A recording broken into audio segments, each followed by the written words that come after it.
Fala galera concurseira! A disciplina é referente à administração geral e o mapa mental de hoje é sobre as estruturas organizacionais e departamentais.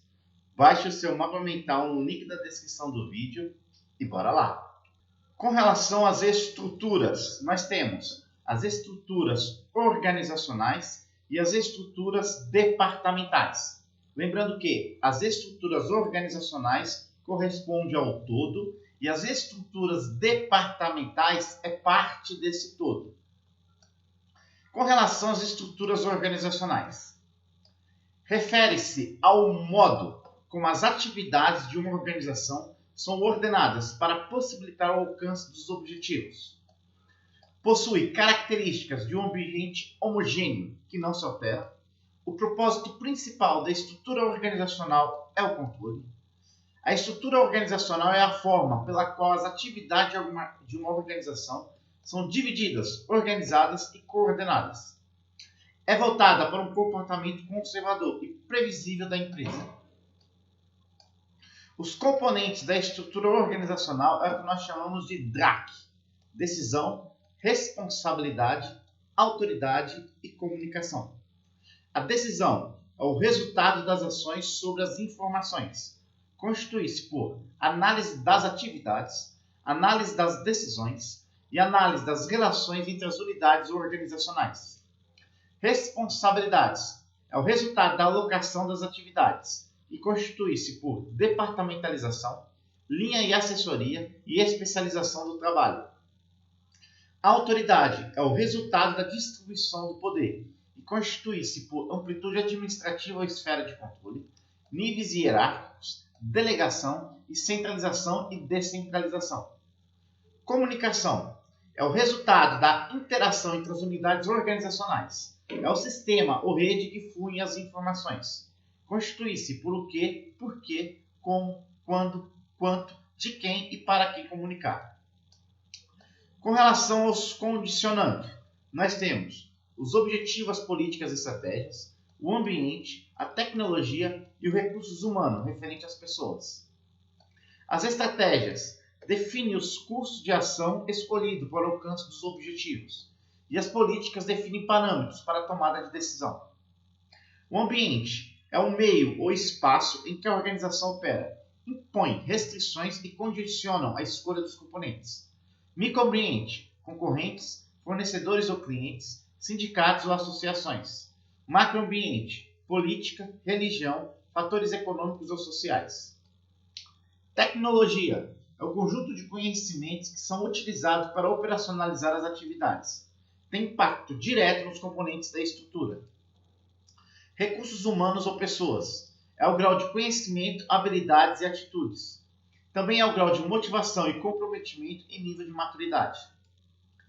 Observação. Para Oliveira, os condicionantes são os objetivos, a estratégia e política, ambiente, tecnologia e recursos humanos, que são exatamente o que foi mencionado aqui. Para Maximiliano, os condicionantes são o sistema de produção, estratégia, tecnologia, recursos humanos e ambiente. E para outros atores é referente à estratégia, ambiente, tecnologia e o tamanho. Com relação às estruturas departamentais, ela aloca, agrupa, reúne, coordena pessoas ou recursos e atividades dentro de setores da organização. Aumenta o número de órgãos especializados no mesmo nível hierárquico. Ocorre um crescimento horizontal do organograma. Possui critério de homogeneidade. Princípios. Princípios da departamentalização. Princípio do maior uso. O departamento que mais uso fizer de uma atividade. Princípio do maior interesse. O departamento que mais interesse tenha por uma atividade deve supervisioná-la. Princípio da separação de controle. As atividades de controle devem ser autônomas, independentes e separadas das atividades que estão sendo controladas. Princípio da supressão à concorrência. A necessidade de eliminar a concorrência entre departamentos, agrupando atividades correlatadas em um único departamento. Princípio da diferenciação. As atividades diferentes devem ficar em departamentos separados. Divide o trabalho para estabelecer o desempenho adequado. Princípio da integração. Quanto mais as atividades trabalham integradas, maior razão há para ficarem no mesmo departamento. Princípios de departamentalização de Ulrich. Especialização. Tanto quanto possível, cada membro de uma organização deve limitar-se a uma só função importante. Princípio da coordenação. Assegura a unidade de esforços. É necessário um sistema de comunicação com centros de comunicações ou autoridade. Autoridade. Deve haver uma linha de autoridade clara e definida, partindo de cima para baixo. Responsabilidade. Um supervisor tem absoluta responsabilidade pelos atos de seus subordinados, devendo defendê-los perante todos. Alternativas quando o gestor não está satisfeito com o subordinado. Melhorar o homem em seu desempenho é dispensável. Correspondência. Para cada responsabilidade deve haver um grau correspondente de autoridade para dar instruções que sejam acatadas. Definição. Os deveres de cada função, englobando atribuições, autoridade e relações, devem ser divulgados por escrito, para a consulta de todos. Não deve haver muitos detalhes, meia página ou algumas linhas devem ser suficiente.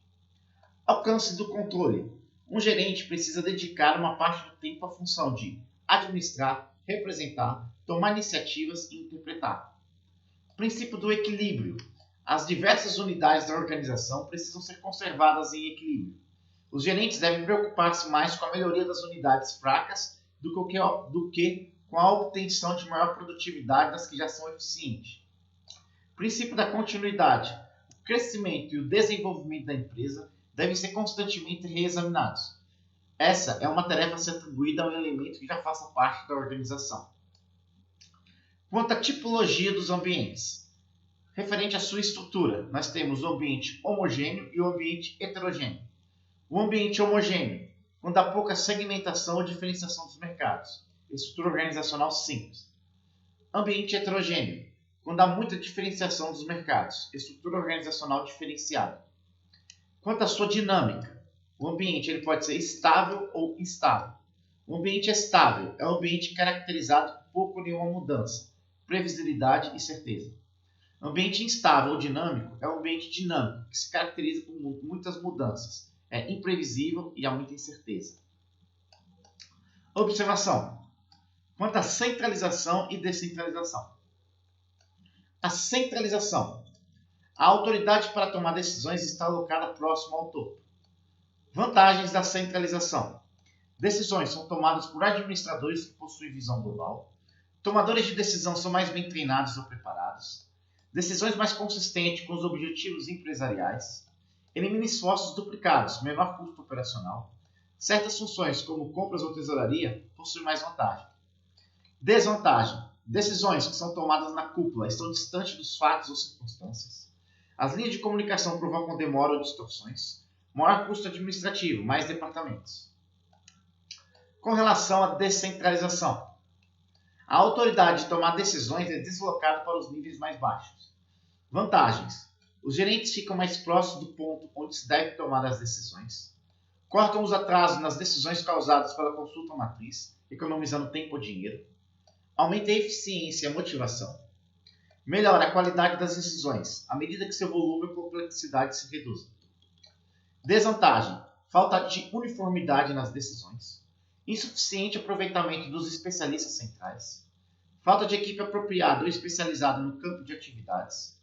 Duplicação de esforço, dificuldade de controle ou avaliação. Tipo de descentralização. Nós temos o empowerment, o downsize, o outsource, o employership e a departamentalização. O empowerment refere-se ao empoderamento e, para ressaltá-lo, os gerentes devem remover as condições que mantenham os empregados sem poder. Exemplo, uma supervisão autoritária ou um trabalho sobre o qual eles têm um pouco controle. Downsize, ou também conhecido como achatamento, é uma técnica administrativa que visa redução ou eliminação de processos ineficientes ou desnecessários. Refere-se ao enxugamento das estruturas. Outsourcing é referente à terceirização. Employership refere-se à valorização da livre iniciativa. E a departamentalização, que pode ser funcional, divisional ou matricial. Com relação à delegação. É o processo de transferir autoridade mais responsabilidade para posições inferiores na hierarquia. Delegação é referente, liga-se à pessoa, atinge um nível hierárquico, caráter mais informal, menos estável no tempo. A descentralização é ligada ao cargo, atinge vários níveis hierárquicos, caráter mais formal, é mais estável no tempo. Técnicas: delegar a tarefa inteira, delegar responsabilidade e autoridade, proporcionar informações adequadas, avaliar e recompensar o desempenho, delegar a pessoa certa e manter retroação ou feedback.